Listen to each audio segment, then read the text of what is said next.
Baik, Assalamualaikum warahmatullahi wabarakatuh. Selamat pagi anak-anakku sekalian.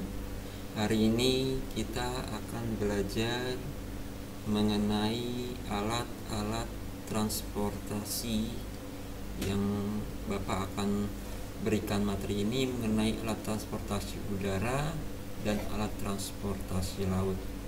Ya.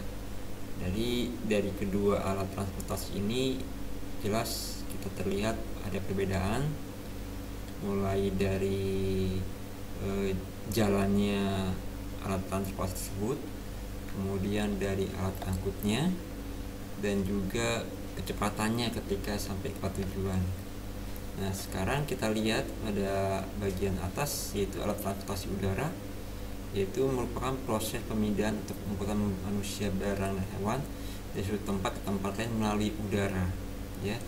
Sedangkan kalau yang di bawahnya itu perpindahannya mengangkut manusia, barang, dan hewan melalui laut, ya. Jadi beda sekali. Kemudian untuk lebih cepat mana sampai ke tempat tujuan, kalau kita lihat bahwa pesawatlah yang lebih cepat sampai di tempat tujuan, karena dengan pesawat hambatan di udara itu kecil sekali, minim sekali, ya. Biasanya kalau naik kapal laut bisa ditempuh sekitar sampai 1 hari atau mungkin beberapa jam, tapi dengan pesawat lebih cepat, ya. Nah, kemudian kita lihat kembali. Nah, yang pertama Bapak akan kenalkan pesawat terbang. Mungkin kalian sudah tahu, ya, sudah pernah melihat di televisi atau mungkin di buku-buku bahwa alat transportasi udara ini, ya, bisa mengantarkan kita dari kota yang satu ke kota yang lain, atau dari negara yang satu ke negara yang lain, atau ke luar negeri, kita pergi ke luar negeri. Dengan menggunakan pesawat terbang ini, daya jangkau yang lebih jauh itu bisa kita capai dengan lebih cepat, ya.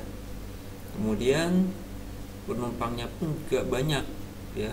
Apalagi sekarang banyak sekali bentuk-bentuk atau model pesawat yang menampung banyak penumpang, ya, dengan teknologi canggihnya, ya. Nah, kemudian untuk mengendarai pesawat terbang ini pastilah ada orang yang mengoperasikannya, yaitu seorang pilot dan seorang co-pilot, ya. Baik. Nah, sekarang di manakah tempat pemberhentiannya pesawat terbang ini? Ya, jelas kita tahu sama-sama, ya, yaitu di bandara, ya. Kalau di Jakarta ini kita kenal dengan nama Bandara Soekarno-Hatta yang ada di daerah Cengkareng sana, ya. Situ tempat parkirnya pesawat untuk mengangkut penumpang dan mengantarkan ke tempat tujuan. Yang kedua, kita bisa lihat pesawat tempur. Kalau pesawat tempur ini bukan pesawat untuk angkut penumpang, tapi pesawat tempur ini digunakan untuk keamanan dan pertahanan udara suatu negara dari ancaman musuh, ya. Jadi semacam dia untuk berpatroli atau melihat misalkan ada pesawat yang tidak dikenal, maka pesawat tempur ini yang bertugas untuk menjaga keamanan udara negara kita, ya. Pesawat tempur ini bentuknya pun dia kecil, ya, dibandingkan tadi pesawat penumpang, dia lebih besar, ya, karena mengangkut banyak penumpang. Nah, berikutnya kita bisa lihat lagi ada gambar di atas, yaitu helikopter. Helikopter juga merupakan alat transportasi udara, dan dia untuk terbang maupun mendaratnya dia menggunakan baling-baling, ya. Dan saat mendarat maupun saat dia terbang, dia tidak memerlukan yang namanya landasan yang panjang. Beda kalau misalkan pesawat tempur dengan pesawat terbang. Awal-awal dia mau terbang, dia membutuhkan jalan yang panjang, ya, untuk terbang atau landasan pacu. Sedangkan kalau helikopter ini dia bisa mendarat di mana saja, ya, selama di ruangan terbuka dan tidak mengganggu pada saat pendaratan, ya. Kemudian yang berikutnya di bagian bawah ada pesawat ruang angkasa. Pesawat ruang angkasa ini pesawat yang digunakan untuk penelitian ruang angkasa ya. Jadi dia mengangkut penumpang untuk meneliti di luar sana, di ruang angkasa, dan orang-orangnya pun juga yang menumpang terpilih, yaitu orang-orang yang mempunyai keahlian yang sudah dilatih untuk bisa bertahan di ruang angkasa. Siapakah mereka? Yaitu seorang astronot ya, seorang astronot. Nah, untuk terbang ke atas itu dia membutuhkan bantuan tenaga ya. Nah, kalau kita lihat di sini, ini ada pesawatnya dan ini adalah bahan bakar pesawatnya. Jadi ketika dia sudah mau sampai ke angkasa, ruang angkasa, maka nanti bahan bakar ini ya akan terlepas. Jadi yang ada hanya pesawat ini saja. Ya, jadi ini sebagai alat bantu untuk terbang ke ruang angkasa. Nah, berikutnya kita bisa lanjutkan lagi ya. Nah, materi hari ini memang kita akan membahas alat transportasi laut. Tadi Bapak menyinggung transportasi udara karena sebelumnya Bapak juga belum menyampaikan transportasi udara tersebut. Nah, sekarang Bapak akan sampaikan alat transportasi laut. Jadi kalau alat transportasi laut itu jelas dia berjalan di air ya, di laut maupun di sungai ya. Nah, alat transportasi ini bisa mengangkut penumpang dalam jumlah besar ya, bisa menghubungkan antar pulau ataupun bisa menghubungkan antar negara. Tetapi perjalanannya lebih lama dibandingkan dengan naik pesawat terbang ya. Kenapa? Karena yang namanya perjalanan di laut itu pasti ada hambatan ya, dan tidak bisa secepat naik pesawat terbang.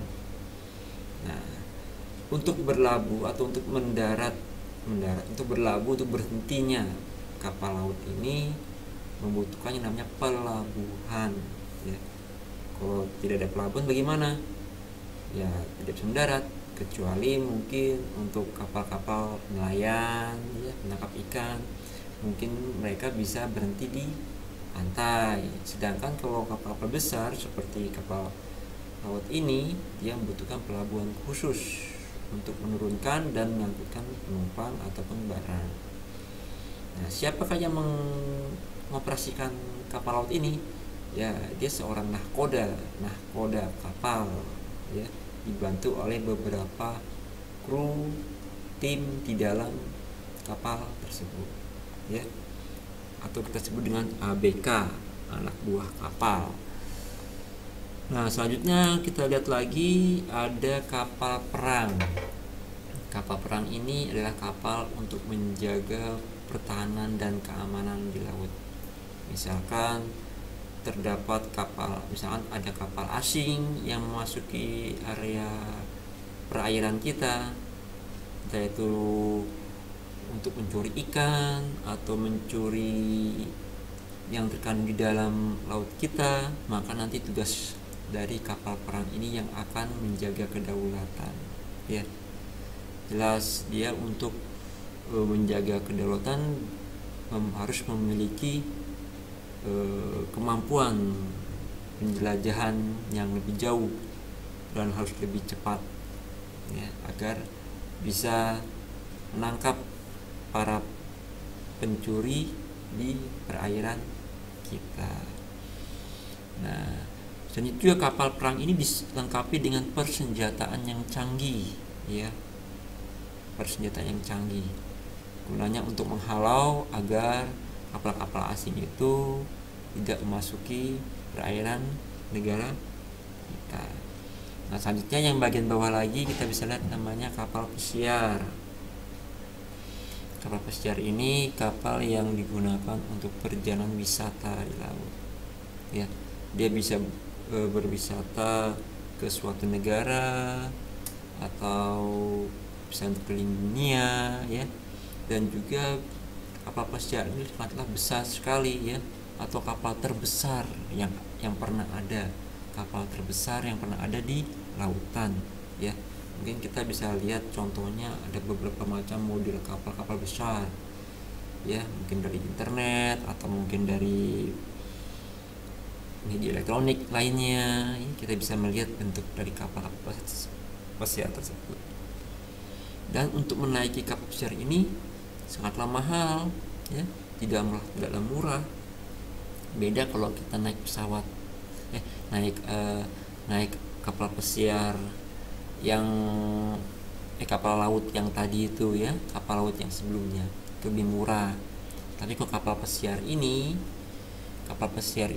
dia membutuhkan biaya atau membutuhkan ongkos perjalanan yang sangat mahal, ya. Jadi hanya orang tertentu saja yang bisa menaiki kapal pesiar tersebut. Kemudian kita lihat lagi kapal feri. Nah, ini kapal feri kita juga sering lihat, ya. Mungkin kalian juga pernah menaiki kapal feri ini, misalkan untuk menyeberang pulau dari Pulau Jawa ke Pulau Sumatera, ya. Dia bisa ngangkut kendaraan, ngangkut orang, ya, kemudian perjalanan juga sangat singkat, ya, tidak terlalu lama. Dan juga kapal feri ini, ya, menghubungkan antar pulau dari satu ke yang lain, ya. Jadi perjalanannya hanya sekitar jarak dekat saja. Beda kalau kapal pelni atau kapal laut, dia bisa antar pulau, ya, yang lebih berjauhan. Tapi ke kapal feri ini dia hanya menyeberangi antar pulau, ya.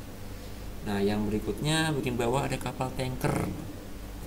Kapal tanker ini bukan merupakan kapal penumpang, tapi melainkan kapal tanker ini dan kapal kargo gunanya untuk mengangkut minyak, ya. Kapal tanker, ya, mengangkut minyak, ya, mengangkut barang-barang tambang. Kemudian kalau yang sebelahnya lagi itu ada kapal pengangkut barang-barang kargo, ya, seperti kontainer, barang-barang yang untuk pengiriman ke luar negeri, ya, ekspor impor. Nah, beda, ya, kapalnya, ya. Kalau di sini kita lihat ada untuk mengangkut barang, ya, berjejer kontainer, sedangkan di sini tidak ada kontainernya. Dia mengangkut minyak, ya, minyak bumi atau minyak mentah, ya, dari satu negara ke negara lain, atau mengirimkan ke pulau yang dituju, ya. Nah, selanjutnya kita bisa lihat berikutnya ada kapal pesiar, kapal layar. Nah, zaman dulu nenek moyang kita, ya, sering sekali untuk menjelajah lautan menggunakan kapal layar sebelum ditemukan teknologi yang saat ini kita ketahui. Nah, kapal layar ini berjalan menggunakan bantuan hembusan angin, ya. Kalau tidak ada angin, ya, mungkin jalannya agak lambat, ya. Dan juga ada sekarang ini kapal pesiar selain menggunakan angin, dia menggunakan tenaga mesin juga, ya. Jadi biar lebih terbantu pada saat berjalan di laut. Berikutnya kita bisa lihat lagi yang bagian bawah, kapal ikan atau kapal nelayan. Nah, ini jelas kapal ini, transportasi laut ini digunakan untuk menangkap ikan, ya, menangkap ikan kemudian dibawa ke dermaga, ya, dan nanti ikannya bisa dijual atau dilelang di sana. Nah, untuk berlayar biasanya para nelayan itu butuh berhari-hari atau berbulan-bulan untuk bisa menangkap ikan yang banyak, ya, dan tidak jarang mereka kembali dengan hasil tangkapan yang sangat banyak ikannya, ya. Nah, itulah tadi kita sudah mengenal dari beberapa alat transportasi udara dan alat transportasi laut. Bapak harapkan dari penjelasan Bapak ini kalian mudah memahami dan mengerti, ya, sehingga nanti pada saat kalian mulai mengerjakan soal yang ada di buku, Bapak harapkan kalian sudah bisa dapat mengerjakannya. Baik, untuk pertemuan hari ini Bapak cukupkan sekian. Mohon maaf jika ada penyampaian materi yang salah atau mungkin kekurangan lainnya, dan Bapak ucapkan terima kasih. Pak akhiri, wassalamualaikum warahmatullahi wabarakatuh.